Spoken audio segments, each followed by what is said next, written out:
Jeigu paprašyčiau jūsų įsivaizduoti labai modernų būstą, koks jisai būtų?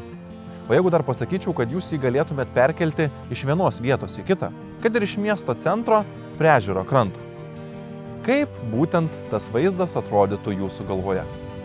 O mano galvoje šitas vaizdas atrodo būtent taip, kaip yra už manęs. Sveiki, aš esu Laurynas Bilotas ir šiandien noriu jums parodyti unikalų objektą, kurį galima pritaikyti įvairioms reikmėms. Bet prieš einant į vidų ir jį apžiūrint, noriu pasakyti jums keletą specifikacijų. Už manęs matomas kupolas yra beveik 7 metrų aukščio lubomis, 200 kvadratinių metrų ir 16 metrų skersmens. Šalia jo esantis mažesnis kupolas, kuris dabar yra naudojamas būtent miegamiesiems ir tarnybinėms patalpoms, yra 50 kvadratinių metrų, 5 metrų aukščio lubomis ir turi 2 aukštus. Antrame aukšte yra miegamieji, apačioje yra virtuvė su 2 sanmazgais. Kadangi dabar jau esame lauke, tai galime nuo to ir pradėti. Šita terasa yra suformuota būtent šitam kupolui, kur galima į lauką išsinešti savo lauko baldus ir panašiai. Vaizdas, kurį mes matom būtent priešais, yra tiesiog nerealus. Atsiveria didžiulis ežeras, gamta ir ramybė. Einant toliau, matome, kad kupolas turi didžiulius langus. Iš vidinės pusės plačiau apie juos pakalbėsime ir matome, kad jisai yra sudėliotas iš tam tikrų konstrukcijų, kurios yra sujungtos tarpusavį ir seka nuo vieno iki kito. Įdomus dalykas, kad tokį kupolą gaminant galima pasirinkti bet kokią praktiškai formą, kokios jums tik tais norėtųsi. Ilgesnį, mažesnį, aukštesnį, didesnį, kokį tik tais įsivaizduoja. Jeigu pasižiūrėtume būtent į patį kupolo viršų, tenais yra angos, kurios yra padarytos gravitaciniai ventiliacijai. Viduje gali tos angos atsidaryti, taip oras cirkuliuoja ir būtent apie šitą dalyką parodysiu jums taipogi iš vidaus. Tad nieko nelaukiam ir keliaujam į vidų. O užėjus į vidų matome, kad visa patalpa yra būtent apsiūta šita gražia baldinė medžiaga, kuri suteikia jaukumo, šilumos ir taipogi izoliuoja. Tarp šitų medžiagų, tiek lauko, tiek išorės, iš viso susidaro 4 sluoksniai. Reiškia, yra pirma išorės PVC danga, tada viduje 24 sluoksnių nanotechnologijos padaryta danga, kuri veikia praktiškai kaip termosluoksnis. Jis tiek apsaugo nuo šilumos, tiek apsaugo nuo šalčio ir panašiai. Tada eina dar viena medžiaga, kuri yra papildoma. Galim prieiti prie langų ir ją pamatysim, nes tiek iš lauko, tiek iš vidaus turim tą pačią skaidrę medžiagą, kuri apsaugo nuo rasojimo ir sulaiko šiek tiek šilumos. O jau paskutinė, apie kurią ką tik ir kalbėjom, kuri yra būtent šita baldinė. Dar jeigu prieitumėm prie langų, matom, kad būtent šitam objekte yra įrengtos tokios užuolaidos, kurios reikalui esant vakare galim užsidengti ir turėti šiek tiek daugiau privatumo, kad iš lauko niekas nesimatytų. Šitas objektas, kaip matot, yra neįrengtas gyvenimui. Kodėl aš pradėjau kalbėti apie gyvenimą? Nes aš manau, kad tokie objektai galėtų tikrai būti tam puikiai pritaikomi. Čia galima gyventi žiemą, čia galima gyventi vasarą, visos sąlygos, visos komunikacijos, šildymas ir panašiai yra įrengta. Galbūt tai galėtų būti ateities namai su viena kita technologija, o galbūt jau galėtų dabar, nežinau. Galit pasidalinti savo nuomonę ir palikti ją komentaruose. Mes pasižiūrėsim, ką ir jūs galvojate apie būtent šitą objektą. Taigi noriu, kad iš vis mus pakvietė ir leido apžiūrėti ir jums parodyti šitą objektą, padėkoti Cosmodomes ir Elevate Cable Park. Jis būtent įsikūręs yra čia, jeigu norėtumėte atvykti, čia gali turėti, man atrodo, renginių ir panašių dalykų, užsisakyti net ir pasilikti nakvoti. Jeigu tęsti toliau, visos šitos grindys yra pramoninis betonas, kuriame yra išvedžiota šildymo sistema. O kalbant jau, kad pradėjom kalbėti apie šildymo sistemą, tai šitas kupolas turi vieną istoriją. Jisai buvo visiškai perkeltas su visa santechnika, su viskuo iš vienos vietos į kitą. Įsivaizduojat? Ir tada jam buvo išbetonuotas šitas padas. Prieš tai jisai stovėjo ant terasinio tokio pagrindo, kuris irgi yra apšiltintas ir panašiai. Dar niekaip negaliu praleisti ir jums neparodyti, kokia iš tikrųjų didžiulė čia erdvė yra, kaip būni viduj. Hubertai, jeigu galim paeikim į pačius kraštus, parodykim, kokia milžiniška erdvė 200 kvadratinių metrų čia atsiveria. Aukštis lubų pačiam aukščiausiam taške čia yra 7 metrai ir įsivaizduokit, šitas kupolas dar yra šiek tiek žemintas. Įsivaizduojat, kokias erdves norit gauti, kaip norit išsiplanuoti. Šiai dienai čia turim didžiulį langą, kuris duoda labai daug erdvės. Tenais turim tokią baro zoną, kur bus visas aptarnavimas vykstant renginiams. Čia turime vietą prisėsti žmonėms, tenais toliau visą įrangą, projektorių ir panašiai. Taipogi, būtent į šitą vietą man atėjus aš labai puikiai matau, kaip išsidėsto visi ortakiai tos natūralios gravitacinės ventiliacijos. Negaliu neparodyti tiksliau, būtent šito trikampio, kuriame ir yra viskas suformuota. Yra tokie padaryta užtruktukais, juos atsisegus mes turim dar vieną medžiagą. Už kurią atsisegus mes turim dar vieną medžiagą. Kurią atsegus galiausiai mes turime išorę arba langą.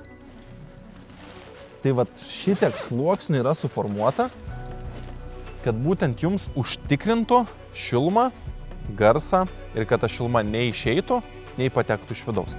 Kadangi visą šitą pastatą mes turim realiai iš plieninių konstrukcijų ir medžiagos, reikėjo kažkur sugalvoti, kur dėti komunikacijas.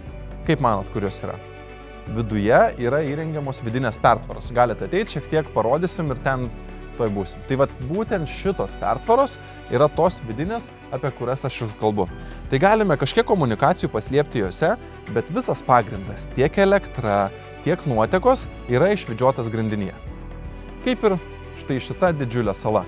Jeigu, Hubertai, gali paeiti toliau, parodykim, taip plačiai gal šitą salą, būtent čia, kadangi yra daromi renginiai, gali dirbti visi darbuotojai ir viską pasidaryti. Šalia manęs yra šaldytuvai. Jeigu prieitumėm arčiau, galim parodykim būtent iš šito šono, kaip atrodo. Čia yra įrengta ir keletą kriauklių. Šaldytuvai, tai reiškia, kad visi mazgai ir visos komunikacijos jau yra išvedžiotos, galima imti ir naudoti. Kadangi šitas būtent yra pritaikytas renginiams, čia žmonės atvyksta, darosi konferencijas ir prisėda, yra viena didžiulė erdvė, bet su tom pačiom vidiniam sienom galima būtų perplanuoti praktiškai pertvaras visiškai kaip tik tais nori. Jeigu eitumėm būtent iš šitos salos, mus pasitinka koridorius. Tokia zona, kuri, galiu pasakyti, labai duoda futuristinį jausmą. Čia einant jaučiuosi lyg kokiam fantastiniam filme. Medžiaga lygiai ta pati, kuri yra apsuta ir būtent šitas koridorius jungia abu kupolus – didįjį ir mažai. Dar ką noriu pasakyti, tai iš vidaus medžiagos jos preciziškai tiesiulėmis susiklijuoja, gali būti nuimamos, kaip matau, skalbiamos, plaunamos, valomos ir panašiai, o pati išorinė danga, tas didysis PVC tentas, kadangi jį pakankamai sunku yra tvirtinti, būtent šito kupolo statytojas yra išradęs tokią ten technologiją, kažkaip nesu pats specialistas tikrai būtent šitos dalyko, bet kaip tas tentas labai patogiai įsitempia, įsiverža ir užsideda, kad jį būtų galima net ir keisti be labai didelio vargo. Tai perėjus toliau, turime ir matome, kad yra ta suformuota siena, kur yra du sanmazgai. Galim užeiti vieną iš jų ir parodyti. Kadangi būtent šitas kupolas yra padarytas renginiams, tai čia turim klozetą ir praustuvę. Nėra dušo ir panašiai, bet galima visas šitas patalpas išsiplanuoti visiškai pagal save. Yra ventiliacija, kuri irgi šičia veikia. Dar vieną dalyką, kurį norėčiau atkreipti jūsų dėmesį, tai šičia turim šviestuvą, kuris jau dabar duoda šviesos, o net ir šitą šviestuvą išjungus čia yra apgalvota tokia natūrali šviesa. Vat būtent šitas langelis padarytas, kad turėtumėm pakankamai tos natūralios šviesos, užėjus net ir nejungiant elektros. O toliau mums tęsia į virtuvę zoną, kur yra realiai visos tarnybinės patalpos. Šita dalis yra virtuvė, tenais yra skalbykla, vidinis tualetas, tai sanmazgas būtent čia dirbantiems darbuotojams. O būtent virš mūsų yra du miegamieji. Turim dar vieną papildomą išėjimą į lauką, turime darbuotojų parkavimo aikštelę ir panašiai. Ir štai šios laiptus. Vienas dalykas, kurį noriu paminėti, tai kaip supratau iš statytojo, įrengimą vidaus galima darytis kaip tik norite, kokiomis medžiagomis tik norite ir panašiai. Nuo tokių kaip šičia darbui skirtų tarnybinių patalpų iki savo namų, kurie gali būti ir labai prabangus. Lipant laiptais į viršų, užkylame į antrąjį aukštą, kur yra toks nedidelis koridorius. Vietos suplanuotos tam tikros daiktams pasidėti ir tiek kairėje, tiek dešinėje pusėje yra kambariai. Į vieną iš jų užėjus matome, kad yra paliktas atviras langas dienos šviesai. Turime kondicionierių, lovą ir dar šiek tiek erdvės. O kambaryje esančiame šalia čia įrengta viskas lygiai taip pat. Sofa lova su miegama funkcija, turime komodą, turime didžiulį langą, kuriais suteikia dienos šviesos. Ir jeigu, Hubertai, užeitumėm šiek tiek čia, parodyti, čia yra puikia vieta darbo stalui. Šioks toks apšvietimas vakarinis ir panašiai. Šitas kupolas yra 5 metrų aukščio. Galima jį didinti, galima jį mažinti lygiai taip pat, kaip norim pagal konstrukciją.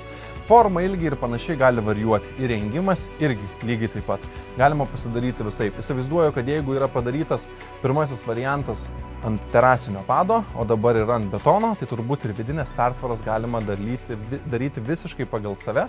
O galbūt pasirinkti, kur šis objektas stovės. Nes kaip ir sakiau, galite keisti viską. Nuo šildymo, pado, pačio objekto formos, dydžio iki jo lokacijos. Net ir jeigu kažkur pasistatysit ir nuspręsit persikelt, šitą daiktą galima pasistatyti, kur tik jums patogu. Kol kas apie šį objektą tiek.